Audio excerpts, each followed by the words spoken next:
Welcome to the DCTV News at Noon program. I'm Kelsey Kiesling. And I'm Kendra Cook. The Southwest TV Translator Association underwrites the news, and Dolores County Broadcasting Network provides the support for DCTV. Here at the News at Noon show, we assemble the best and most interesting news from the area, and Jerry Tope brings you the local weather and related news. Give us a call with news tips or topics you'd like to see covered. The number is 677-4119. We're glad you tuned in to watch DCTV. Today's show is live on Wednesday at noon and rebroadcast at 3 and 6 p.m. and again re-aired on Saturday at noon, 3 and 6. Coming up, Groundhog Lake inspections, mobile home fire in Durango, and more. And also a fiery crash and Hobbit homes with weather, the sheriff's report, and area happenings. Today is May 17th, 2017. And now, the news at noon. According to the Cortez Journal, the threat of invasive mussels continues to have a ripple effect on lake management plans in the area. At Groundhog Reservoir, north of Dolores, Recreation Manager Bonnie Candelaria reached an agreement this week with the Montezuma Valley Irrigation Company to allow limited motorized boat access. Motorized boats not over 18 feet with a maximum 20 horsepower outboard motor will be allowed on the lake after passing boat inspection for mussels at the boat ramp during operating hours. Boat inspection hours are limited to Fridays from 6 p.m. to 8 p.m. and Saturdays and Sundays from 7 a.m. to 11 a.m. Inspections will cost $20 per boat, and motorized access will be from May 15th to August 31st. We negotiated a way to protect the irrigation water while also allowing boating for our customers, she said. During our fishing tournaments, we will have the ramps open longer. Boats within the standards that have been inspected at McPhee Reservoir stations and have an unbroken permit tag will also be allowed to launch during open ramp times. We set it up so boats can arrive Friday night, get inspected, and be set for a weekend of boating, Candelaria said. Certain non-motorized boats will be allowed to launch onto Groundhog Lake without inspections at any time. The list of non-motorized includes kayaks, canoes, rafts, belly boats, paddle boards, sailboards, windsurfer boards, and float tubes after being in the water. As part of the agreement, Candelaria will be allowed to have 2 pontoon boats available for rentals, but the boats must stay on the lake. Candelaria and her staff became certified boat inspectors through the Colorado Parks and Wildlife Aquatic Nuisance Prevention Program. They have a recreation lease with the irrigation company to operate campgrounds and lake activities. The threat of the mussel, which attaches to boats from infected lakes and is carried in standing water and engines, is causing alarm for the irrigation districts because they clog critical infrastructure and cannot be eliminated once a waterway becomes infested. Because boat engines take in and hold water, they are a major vector for the mussel contamination. Mussel larvae can live up to 28 days in standing water. Colorado is officially mussel-free, but it is surrounded by states that have infected lakes, including Lake Powell and Lake Mead. According to the Cortez Journal, an Aztec family of 4 and another driver died Friday night in a fiery crash on U.S. Highway 550, about 15 miles south of Cuba. Jimmy and Melissa Crawford and their children, Grant, age 4, and Chase, age 2, and the driver of a truck, officers say smashed into them, were pronounced dead at the scene just after 8 p.m., the Albuquerque Journal reported. Jimmy Crawford, age 45, had recently retired from the Farmington Fire Department, and first responders from throughout the Four Corners, including the Upper Pine River Fire Protection District, were remembering him and his family on social media. Melissa Crawford, age 40, was a stay-at-home mom and had 2 older sons who were not in the vehicle, according to the Journal. The Crawfords were heading to Albuquerque for a soccer tournament when a northbound work truck crossed into oncoming traffic and slammed into the SUV head-on, and it burst into flames. The driver of the truck also died, and 3 passengers were injured, authorities said. Sandoval County Sheriff's Office Lieutenant Keith Elder said the 3 truck passengers were taken to a hospital.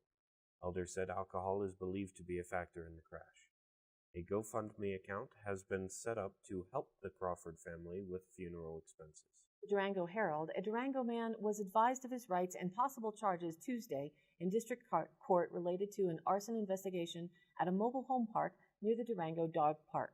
Timothy Phillips, age 59, is suspected of setting fire to the home Sunday at 21804 U.S. Highway 160 in West Durango, according to an arrest affidavit filed in La Plata County Combined Courts. Phillips told police he set the fire with the intention of killing himself, according to the affidavit. A neighbor who noticed smoke and went to investigate found the front door open and Phillips sitting in the living room with a large fire behind him, according to the affidavit. The neighbor asked Phillips what he was doing, and Phillips replied, "I have to kill myself because I killed my wife," according to the affidavit. Authorities contacted his wife, Priscilla Phillips, at work, and she was unaware of the fire.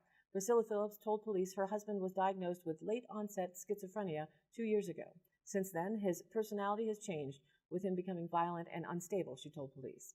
The Durango Police Department did not respond to requests seeking comment about the fire or the arrest.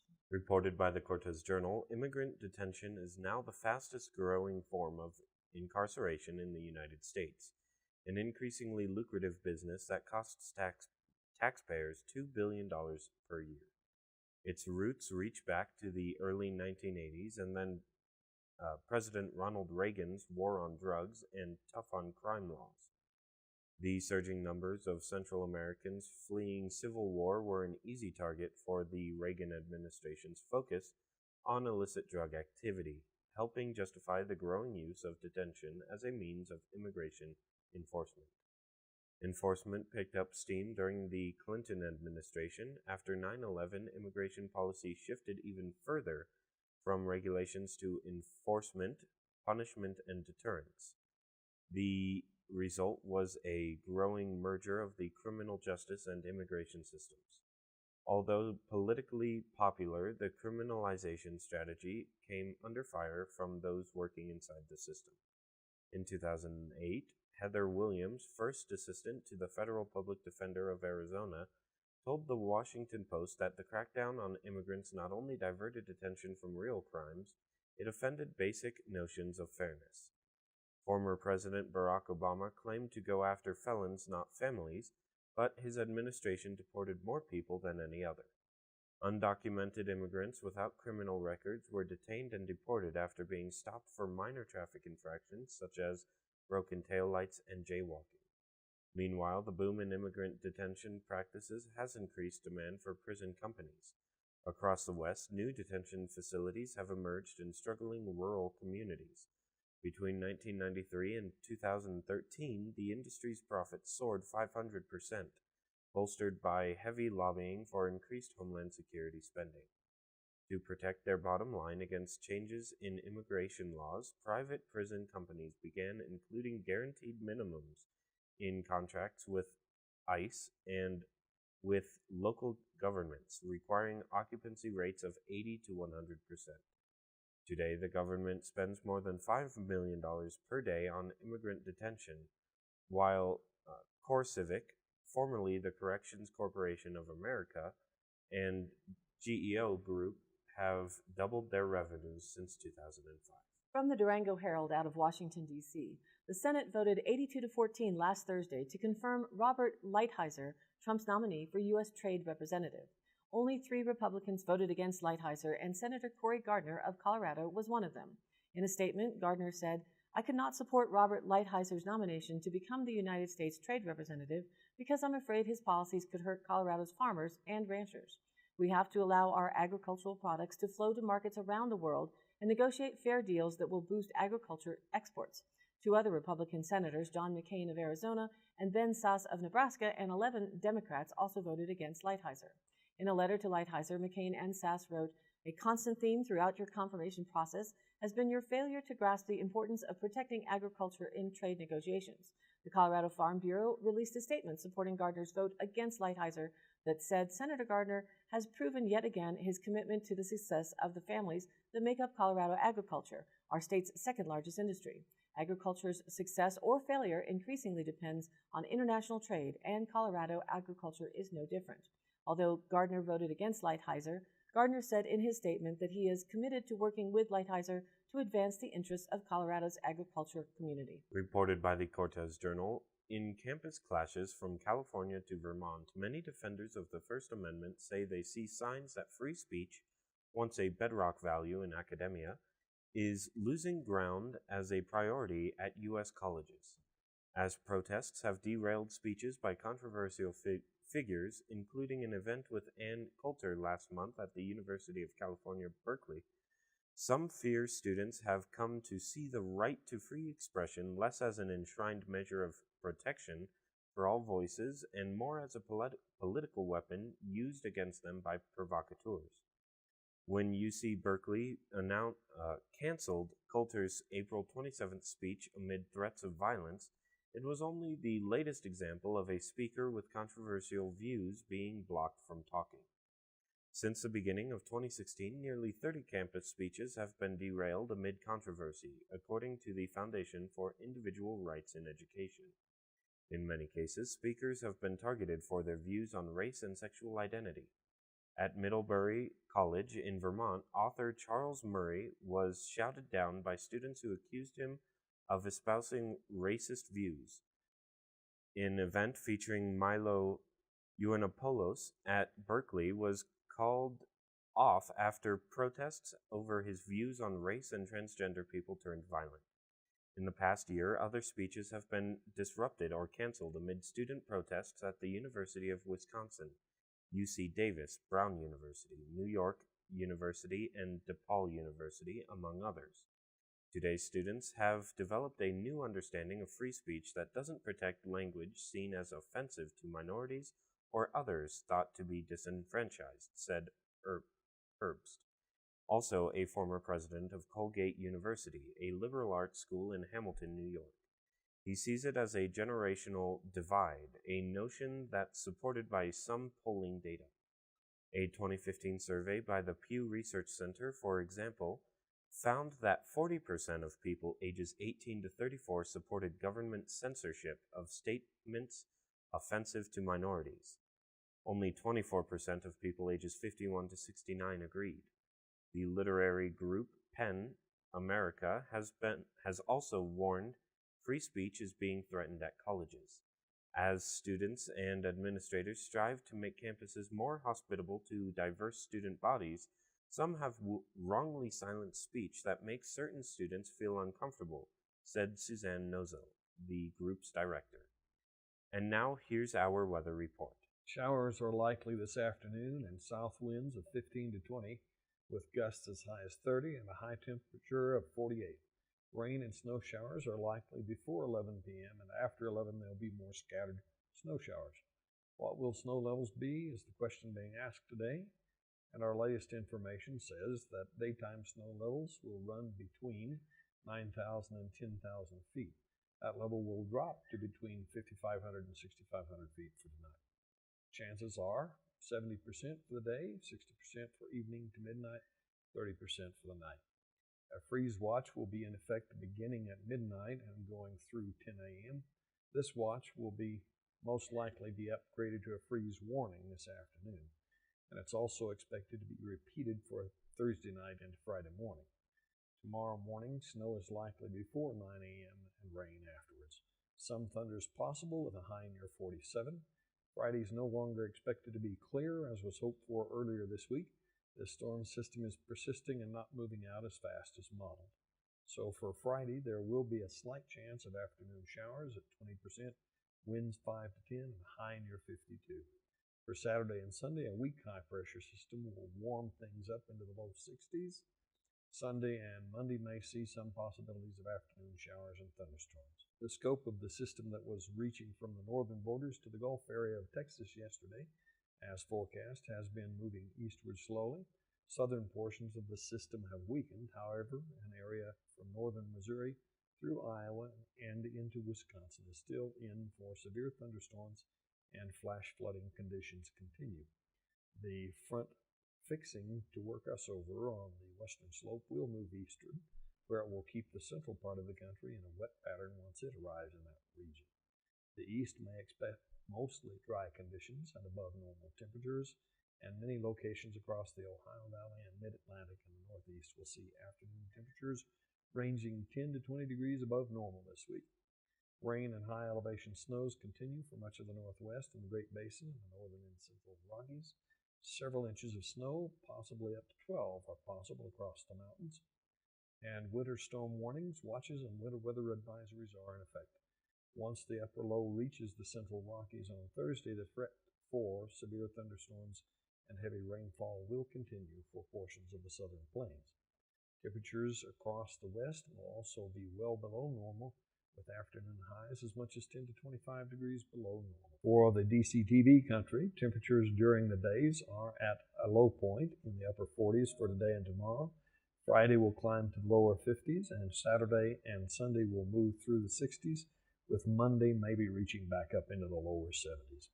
Nighttime lows may begin just a touch optimistically since the night is expected to freeze, and this afternoon, National Weather Service in Grand Junction is expecting one more night of freezing for Thursday night. Friday will be at just 1 degree above freezing. Lows will then climb to the lower 40s for Sunday and Monday. And that's what it looks like for now. We should all survive the snow and rain. Early gardens will need care, though. Now back to the news. Reported by the Cortez Journal, the Dolores Water Conservancy District that manages McPhee Reservoir is seeking public comment on a new drought contingency plan. The district, along with Montezuma Irrigation Company and the Ute Mountain Farm and Ranch, worked with the Bureau of Reclamation and the Colorado Division of Water Resources on the plan. It was funded by a Reclamation Water Smart grant. The draft plan is a comprehensive evaluation of mitigation and response actions to reduce water shortages and provide greater drought resiliency for water users.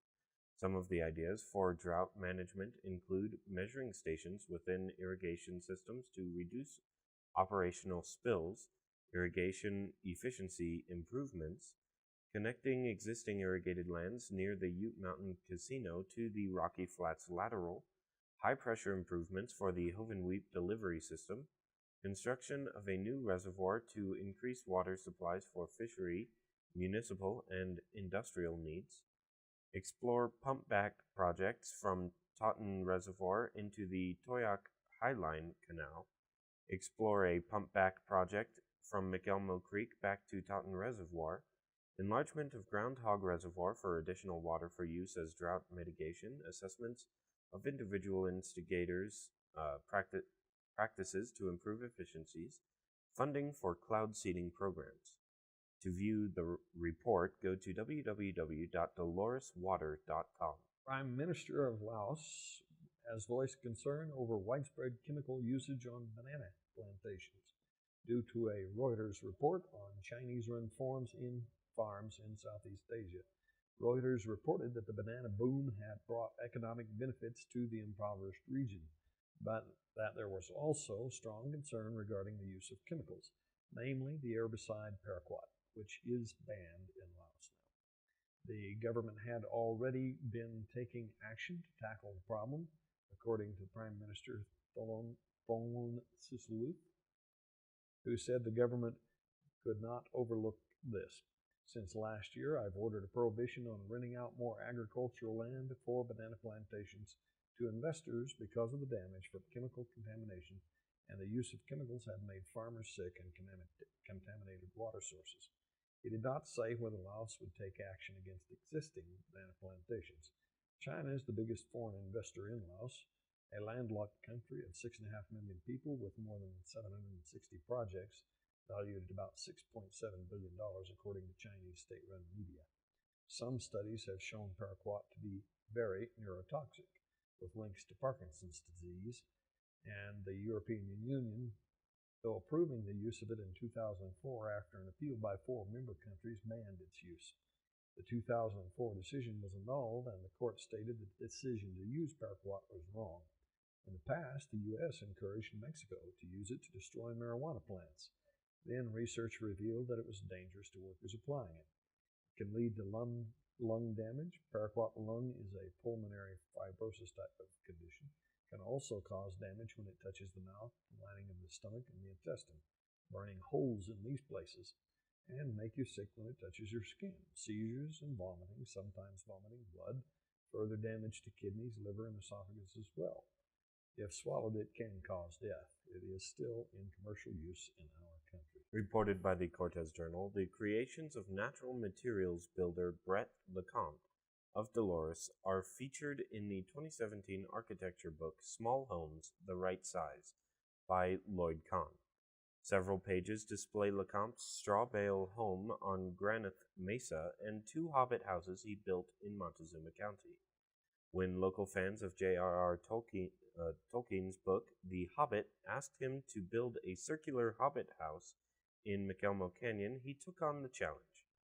For practice, LeCompte built one on his own property as a party house for his kids. There, he gained experience with techniques using cordwood, adobe, cob, circular roofs, and earthen plaster. All materials for the projects were sourced locally, including ponderosa pine and aspen from mills and forests, along with driftwood and stones that he collected here and there. Building with natural materials is healthier and cuts down on the carbon footprint of transportation, LeCompte said. For Marion and David Howarth's 900-square-foot Hobbit guest house, he used cordwood walls, cob masonry, and a circular roof using local ponderosa pines. The house is half underground, and its earthen roof was planted with native vegetation. Kahn's book says the Howarth's Hobbit house has to be one of the most creative and unusual structures in southwest Colorado. For LeCompte, owner of Swallow's Nest Natural Building, making the cut for a Kahn book was a long-time dream. Kahn's first book, Shelter, in 1973, was considered the Bible on alternative building, he said. His books are my favorites, and it has been on my bucket list to make it into one. Tiny living spaces from the Cannabis.co. Hempcrete houses peak interest in Colorado. Politicized hemp seems guilty by association due to its cousin, marijuana. Both hemp and marijuana are varieties of the species Cannabis sativa L. But unlike marijuana, hemp contains only trace amounts of the intoxicating chemical compound THC. Hemp has been an agricultural crop for centuries, was grown in colonial America, and had a U.S. revival during World War II. But domestic production of hemp came to a standstill in the 70s after marijuana was classified under Schedule I in the Federal Controlled Substance Act and a federal permit was required to grow hemp. But that's been changing in recent years after the 2014 Farm Bill allowed states to approve limited production of industrial hemp. According to the National Conference of State Legislatures, as of August 2016, at least 16 states have legalized industrial hemp production for commercial purposes, and 20 states have passed laws allowing hemp research and pilot programs. Use of hemp as a construction material is also part of the revival, thanks to hemp entrepreneurs who are thinking big and small. John Patterson, founder of Northern Colorado-based Tiny Hemp Houses, a firm that offers consulting services and workshops for prospective hemp home builders, was attracted to hemp as a long-term business outlook. Patterson, age 54, has spent most of his professional career as a carpenter, craftsman, woodworker, and teacher. He's also an advocate of sustainable building practices.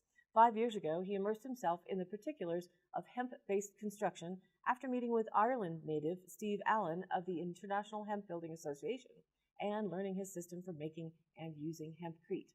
As the name implies, hempcrete is a concrete-like construction material that uses the woody inner core of the hemp plant mixed with water and lime or powdered limestone or chalk.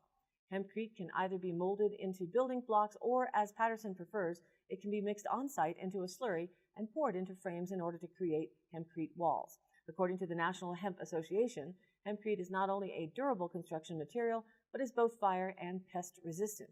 Patterson also notes that it has a measure of flexibility, unlike concrete, doesn't emit toxic fumes like some mainstream construction materials do, and is vapor permeable. One of the big problems with conventional home construction, he says, is that we seal up homes so tightly nowadays, and then we create moisture from our breath and our cooking and things like that, that water sits on the surface of the wall, and that's where the molds and mildews grow.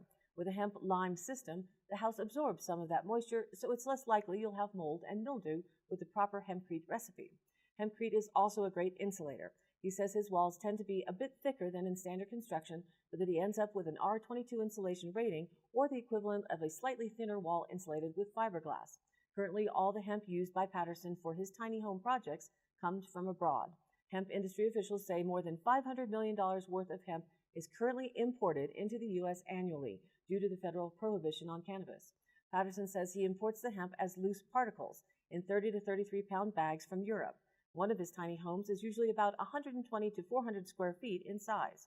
It takes about 2 tons or approximately 125 bags of hemp to build a tiny hemp house, but you can go full size too.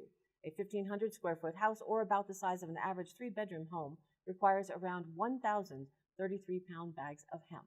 Patterson says he believes in building small and works with municipalities and do-it-yourselfers to create these smaller living spaces. He just recently held a workshop with 6 of this series. These attract all types of people interested in the process. Patterson says the hemp house movement and interest in using hempcrete has taken on a lot of momentum over the past 3 years. We kind of started the whole trend here in Colorado, but here we're now working with states that have nothing to do with marijuana. North Carolina, Kansas, Nebraska, he says. So we do have a national momentum going, and that national momentum toward hemp farming and hemp construction could end up having major economic benefits for agricultural parts of the U.S., as well as the nation's construction sector. As a crop, hemp is drought-resistant, grows rapidly, and requires relatively little pesticide or herbicide treatment. Industrial hemp, meanwhile, has an astonishing number of uses, from food to fuel to construction materials and clothing.